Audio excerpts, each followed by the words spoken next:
وراره ستا پلار د خدای وبخي هغه سره ما وعده کړې وه چې د خپله لور به ستا زوی ته درکوم خو همغه کوم د ما یو شرط ده. څه شرط ملک صاحب؟ شرط دا دی چې د ما د لور عزت او حیا او پرده به صحیح ساتي. ملک صاحب دا خو هر سړی د خپل ښځې او لور د حیا عزت او پردې خیال ساتي. دا خو کومه خبره نه ده. خبره خو دې صحیح ده، زما لور دې وږي تږي څه خبره نشته، خو د پردې به یې ډېر خیال ساتي. سمه ده ملک صاحب، همداسې به کومه.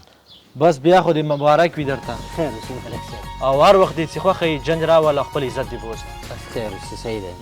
قدمونه چې حاجیان راځي او زه به ورله غاړه ورکومه. ظفی الله جانه ها مبارک شه، تا ته الله پاک زوی درکه او کور کې دې غواړي. ها یا الله شکر دی چې په خپل نعمت دې ونازولم او ما له دې اولاد راکړو. زه چې زو چې مټیان راوړو اوس به خلک راځي. راځه چې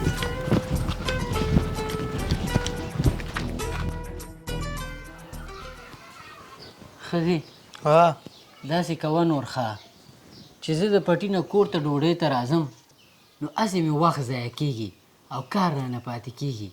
نو داسې کوه چې ته راپسې دا ډوډۍ پټي ته راوړه، هملته به ډوډۍ خورم او نور به کار کوم. دا وخت به م بچت شي او کار به زر خلاص شي. صحیح ده که نه؟ څه سوچ کې لاړې؟ سمه ده سړیه، څنګه چې ستا خوښه وي. او همداسې کوم نو سبا نه.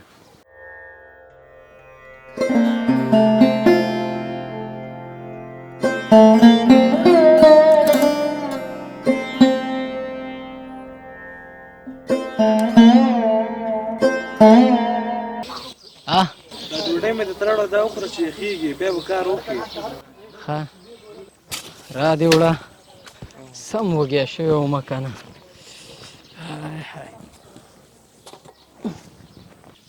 یا ښځې دا ډوډۍ را سره ته دلته نه خورې؟ نه سړیه، دا ماشوم لاړې، دا به کور ته بوځم چې ویده یې کړمه. ښه لږ لاړ شه. زما بچی دی، ځه لاړه شه کور ته ځه. وی توبه، بسم الله.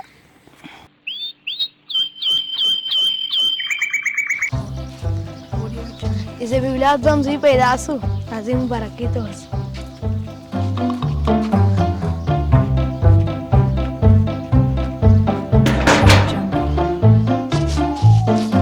صبر هلکه وکې. ظفی الله بل زوی دې وشوه، موږ ته یې څه رانه کړه او دا زوی یې وشو، یا به چای راکړه او یا به پیسې راکړه. دا ځکه داسې په ډله راغلي یه، پیسې خو نشته، غریبي ده ښه، او چای به در باندې اوس کړم. راځئ راځئ راځئ راځئ راځئ.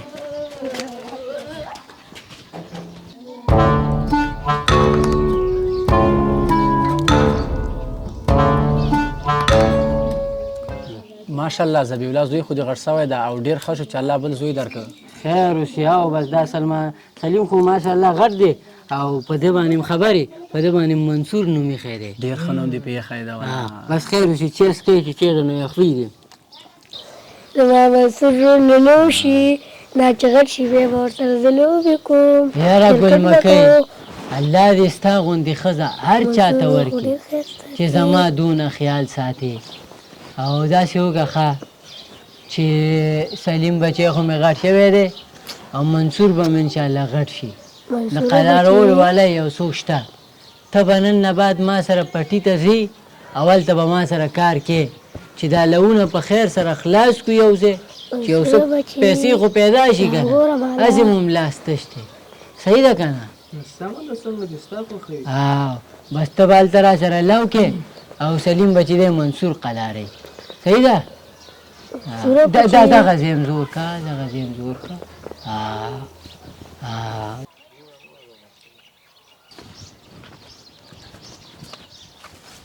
ګل مکۍ داسې کو که نه چې ته دې سر نه شروع شه په لو باندې او زه به دې سر نه شروع شم. نن د دې پټي نه چې بوټ وځو. صحیح ده؟ بس صحیح ته راځه. زه شروع شه. سلیمه بچې د منصور خیال ساته ښه.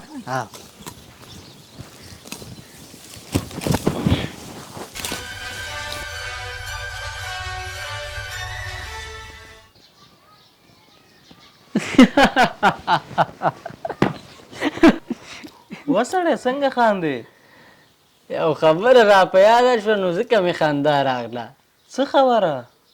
خبره دا ګل مکۍ چې ته مې کولې پلار دې پرده پرده کوله او تا م ویلې پرده او پرده او پرده. دا دې پرده دې ختمه شوه او ټول عمر دې لونه را سره وکړه بچي دې پکې زلمین شو. ښه اوس دې بې پردګۍ څه فرق وکړه؟ ژوند اوس هم هماغسې روان دی، نه خو چا پې غور درکړه او نه کوم بل څه وشو. ښه دې پردې کې اوس چې پلار او لور ورپسې کلک نښتې وایي. ته داسې کار وکړه د دې پردې تر شا پټ شه، زه تا د پردې او بې پردې په فرق پوهېومه.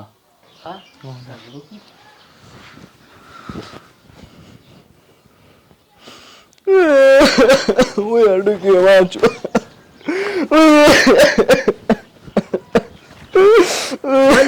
ولې څه چل شوی دی؟ بچه پلار دې ویل ما هډوکي راباندې وار کړه، ورشه ترون ماماګان دغه کړه چې سمې ودرېږي. مامور جانې ځان نه قمق مه سازوه. د ښځې او خاوند تر منځ دا خبرې راځي او که نه یې ووالې خو مینه یې انداز کړې ده او زه به ورته سوي یم. خو زموږ پلار دی حق را باندې لري.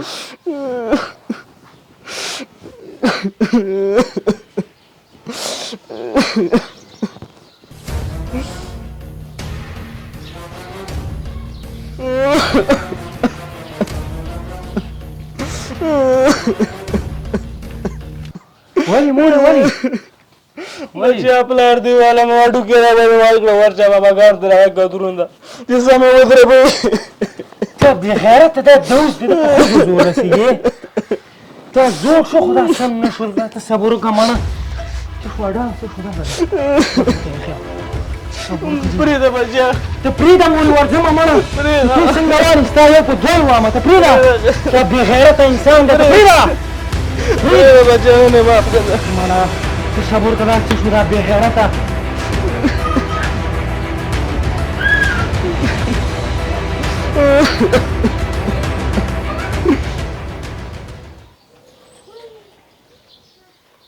یا ښځې دا دې څه شی وکړه؟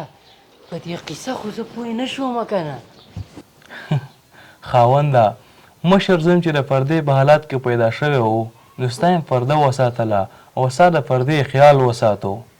هغه کشر زویم چې د بې پردګۍ په حالات کې پیدا شوی او لوی شوی و نو ستا یې پرده ونه ساتله، ستا د حیا عزت جنازه یې پورته کړله.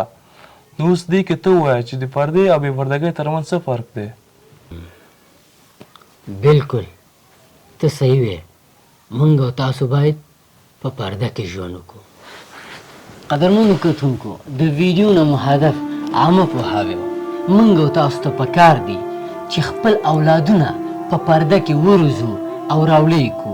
نو په خاصه توګه د خپلو بیبیانو د پردې ډیر خیال ساتئ. که ویډیو مو خوښه شوي نو د نور ملګرو سره حتما شریکه کړئ او په کمنټ کې ولیکئ چې جزاک الله. والسلام.